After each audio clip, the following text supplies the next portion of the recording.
ఒక రాజు ఏం చేశాడంటే తన కుమార్తెకి స్వయంవరం ఏర్పాటు చేశాడంట.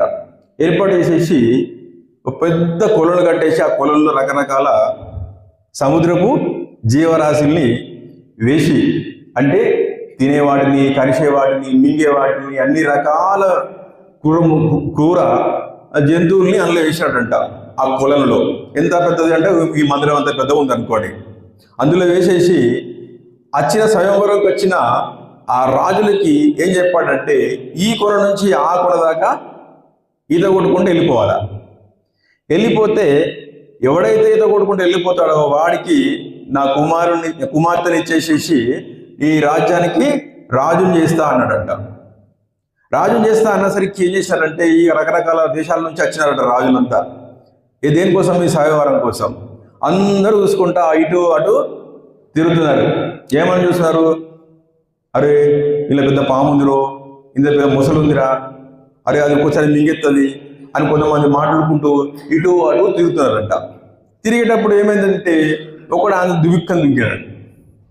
అట్లా తిరుగున్న సమయంలో చేసినాడంట, ఒక దువిక్కని దుంకేసి ఈ కొన నుంచి ఆ కొన దాకా ఈత కొట్టినట్ట. ఈ కొన నుంచి ఆ కొన దాకా ఈత కొట్టినాడంట. ఈత కొట్టేసరికి అందరూ పరిశాన చూస్తున్నారంట. ఏంటంటే అరే ఇంత ధైర్యవంతుడు వీడు, ఇక్కడ నుంచి అక్కడ దాకా దుంకిండు అని చెప్పేసి దుంకిండు, ఈత కొట్టిండు, వెళ్ళిపోయినాడు.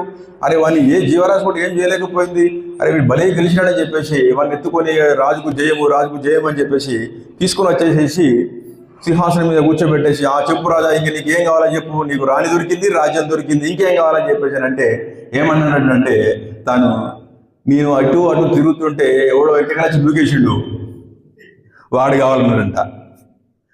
ఏమన్నాడంట? ఇటు అటు తిరుగుతుంటే ఒకడు వచ్చి నన్ను ఎక్కెళ్ళి నూకిడు, ఆ నూకినోడు కావాలన్నాడంట. అర్థమవుతుందా? ఇది జీవరత్నం మనల్ని ఎందుకు చెప్పిండు ఆయనకు? నాకు ఎట్లా అర్థమైందనంటే మనం కూడా వాడు దుబుక్మని దుంకిందని అనుకుంటున్నాం. చూసినామా? వాడు దుంకలేడు. వాడు ఏం చేసినాడు? ఎవడో వాడిని దోసేసినాడు. ఎవడో వాడిని దోసేసరికి ఆటోమేటిక్గా వాడు ఏమైనా రాజు అయిపోయినాడు. అర్థమవుతుందా? కానీ రాజు చేయవలసిన పని ఏంటిది? యుద్ధం చేయాలా. రాజుకు ఉండవలసిన ఏంటిది? ధైర్యం కావాలా. రాజుకు ఉండవలసిన లక్షణం ఏంటిది? పోషించాలా, ప్రజల్ని పోషించాలా.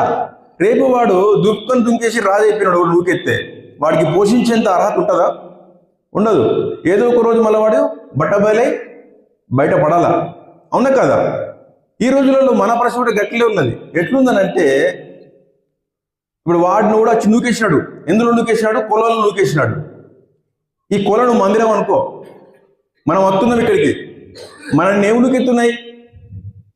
మనల్ని ఏం నూకేస్తున్నాయి? ఈ మందిరం లోపలికి పో పో అని ఏం నూకుతున్నాయి? మన బాధలు. అవి లేకపోతే అత్తుండవు మనం ఇడికి రాకపోతుంటే. నీకు తృప్తిగా మనసుతో మనం అసలే ఇక్కడికి ఎట్లా వస్తున్నామనంటే ఎగ్జామ్ పాస్ కావాలా, అందుకు ఉపవాస ప్రార్థన ఉండాలా, లేకపోతే రాత్రి ప్రార్థన ఉండాలా, మందిరానికి సరిగ్గా రావాలా. అప్పులు ఉన్నాయి, అప్పులు తీరాలా, అందుకు ఉపవాస ప్రార్థన ఉండాలా, మందిరానికి రావాలా, ప్రార్థన చేయాలా, తప్పకుండా ఉండాలా, మందిరంలో అన్ని పనులు చేయాలా. ఎందుకు ఎత్తున్నావు నువ్వు? ఇది దేవుని మీద ప్రేమతో కాదు. ఇది నీ భయాలు, నీకున్న ఇబ్బందులు ఏం చేస్తున్నాయంటే నెట్టుతున్నాయి. మందిరానికి పో పో అని నెట్టుతున్నాయి. నీకు లోపల లేదు మనసులా. అర్థమవుతుందా?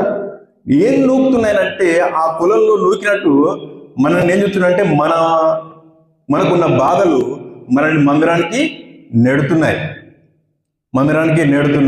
మనం ఈ మందిరంలో ఇక తిరుగుతున్నాం, కొడుతున్నాం. అర్థమవుతుందా?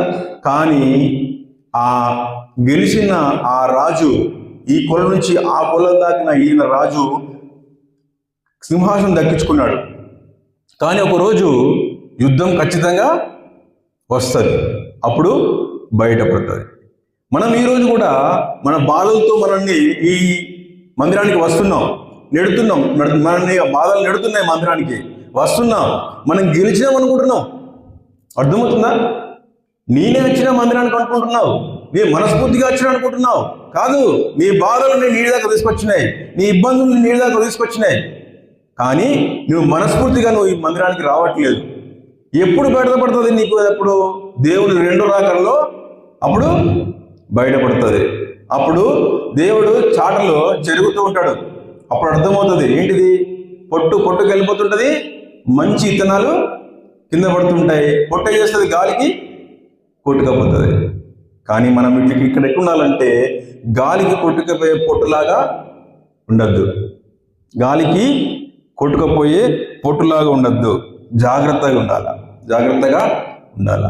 నమ్మకంతో రావాల మందిరానికి. నాకు ఇచ్చినా ఇవ్వకున్నా పర్లేదు, నాకు ఈ బాధలు పోకున్నా పర్లేదు, నా దేవుడు నమ్మదగిన వాడు, నిన్న నేడు ఒకటే రీతిగా ఉండేవాడు.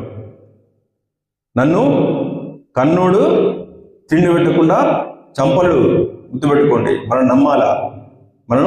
నమ్మాలా. నారు పోసినవాడు ఏమంటారు, నారు పోసినవాడు నీరు పోయాక మానడు. అర్థమవుతుందా? మనం ఆ ధైర్యంతో దేవుణ్ణి అడిగే వాళ్ళంగా ఉండాలా.